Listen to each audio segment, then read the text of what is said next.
ده فيري شن بقول مركا كسيو اوكي هاي شنكن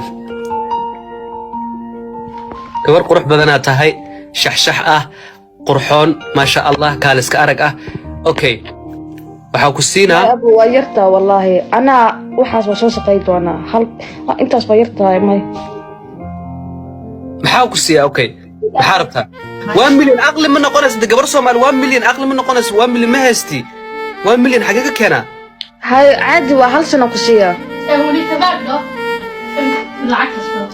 shan kun oo ku siinaa dawlad iskaga dhaqnay waay dabad iskaga dhaqa maxaa cayd maxaa keena walaalayaalow ma isku kay tageysaan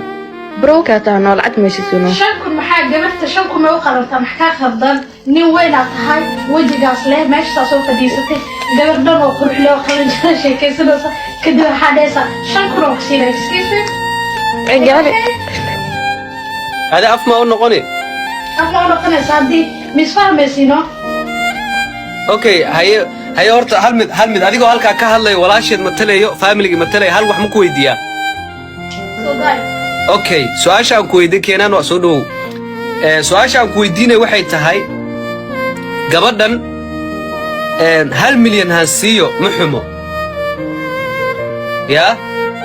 laakiin wixii 1 milyan inta la 1 milyan wixii lagu ma iibiyo moogta sax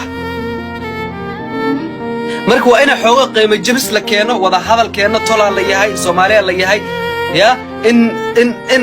xaggan ka soo socota anaan xaggan ka soo socda dhaxad iskugu imaana maano ana ku sheegayo haye weyna tahay صح صح قريه شون انا اعوذ بالله من الشيطان شون maxaa ku gaarsaday سنجور waxa ku dheesa shabaq muksina maqaldar muksina amshili muksina صح gabdho qorxooda marka ku soo karamaadkano qorxooda fiimooda isku xisaabin fahmino صح yawra budul kala gama soo helin dadaas oo okay adiga meeqa waay commentiga laga soo weey walaalkii kaasankeyga ku soo weeyay jirnimo aan meesh ma ku jiray may adi walaalkii hadaan ku weydiinay meeqa isku rabtaa maxaa hadda adi walaalkii ku weydiinayo adi meeqa isku rabtaa